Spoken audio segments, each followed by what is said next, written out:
Hello everyone. Hope you guys are doing great. Today's video is the continuation of the Rasa framework understanding. In the previous videos, I have explained about the introduction about the Rasa, what is the importance of Rasa, how we can do the setup of Rasa, installation of Rasa in the Windows and Mac, Linux, everything we have been seeing. And we initialize our project. All those things we have discussed. So these many slides I have already covered.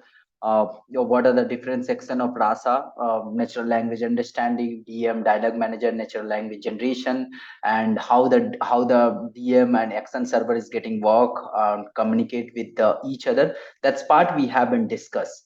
And installation, till installation part we have seen. Now I'm gonna show you as soon as you are initializing your project, what are the things is getting done. So once you are initializing your project, what are the things is getting done here.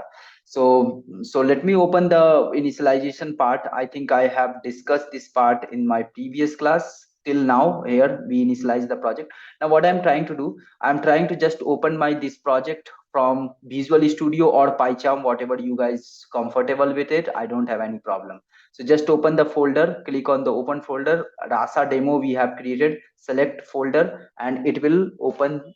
Trust this. uh, so here is the, now I'm going to show you different section which I was discussing about, action server, Rasa NLU section, and Rasa core. All those things I will discuss here. Okay. So let me open, press Control J or press click on this terminal. Either you can press Control J to open the terminal. So just open the terminal and initialize your, activate your environment. So I'm gonna activate my environment. BNB script activate. So my environment got activated. Now what I'm trying to say, what are the different section here it is. Let me open my Epic Pen as well. So see, this folder I have not created here. This folder got created by itself. Okay. So where is the Epic Pen? Just a minute, it's getting open.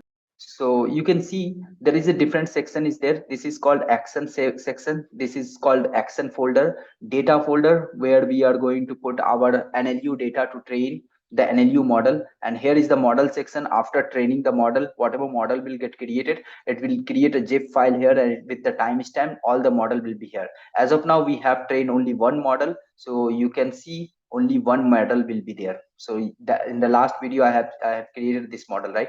Then we have a test to test the things. And important, this is our environment file, that's file. The important file is here. One is data. Inside of data there is the nlu.yaml, rules.yaml, stories.yaml. These are the three files. I will talk about these three files, what is this three file does. Then there is a config.yaml. In the configuration we are going to keep our all the configuration, like what are the pipeline we are going to use to train the model. So I was talking about, right? So it internally Rasa, whenever we are not setting any kind of pipeline, internally it using the tf-idf count vectorizer to train the model. But we can specify our custom model. Let's suppose you want to train the bird with the bird or transformers, bird transformers, or any kind of different algorithm to train the model. That configuration we can set it out here.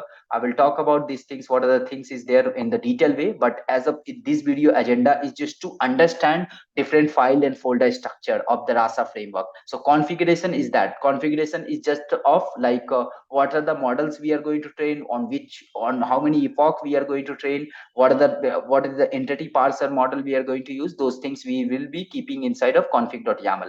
Next file is that credentials.yaml. In the credentials.yaml, basically what is there, just try to understand. In credentials.yaml, basically let's suppose you are going to integrate with your Slack channel. So Slack token will be there, Slack channel name, that's the thing will be here. Let's suppose you want to integrate with Facebook, you want to integrate with Instagram, you want to integrate with Telegram. All those endpoint tokens, secret token will be here. I'll talk about this part in a detailed way in my coming video. But as of now, it's the agenda, as I already told you. The agenda of this video will be just to explore about all the file structure. Then coming to the domain.yaml.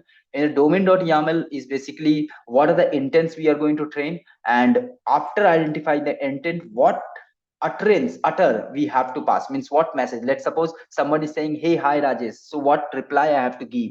That reply we are going to give put inside of domain.yaml. I'll talk these things in much detailed way in my coming video, but as of now, just try to understand this file structure. That's all.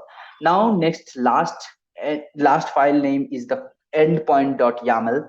Endpoint.yaml is basically, see, I told you, right? If you can go to this, just a minute, if you can go to this screenshot, there is a Rasa code is getting connect with your client, and Rasa code is having action server is communicating with the Rasa code. So how the Rasa code can communicate with your action server, or action server can communicate with your Rasa code? That endpoint, you can see action endpoint, it's a kind of webhook we are going to integrate here. We have to enable, so Rasa action server will run on the 5055 by default. So we can integrate these things with the Rasa code. So Rasa code will communicate with the action server. So we'll enable these things and a going forward class. So this is all about the 4 files. Now important file is that nlu.yaml. So here, let's suppose intent is this, and to understand the intent, like how many things we are going to give the example. So you can add going forward, let's suppose sweet noon, or hope you are doing good, this kind of utterances you can add inside of whatever intent you want to identify with those utterances. So that data we can add inside of nlu.yaml. So initially when the Rasa came, they made this file extension as the MD. Now they have created this file as a YAML file. Now coming to the rules.yaml, inside of rule.yaml, we are going to write a rules, like as soon as intent will identify what message I have to means what action I have to perform, like utter goodbye, these things, and these other things is there, steps, so all these things we are. I'll talk more about in detail. I know it's not a detailed video. Just trying to, my agenda of this video to give you the glimpse about this file structure. Then coming to the stories.yaml, like okay, means one path, means one conversation will be what intent will identify what action has to perform, intent will identify what action has to perform. Those things we are going to store inside of stories.yaml. Important file is actions folder.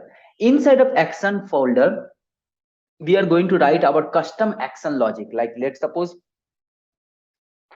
as soon as intent has been identified, what action has to be performed on that particular intent, that thing we are going to capture writing code inside of action.py. It's a complete Python logic we are going to write.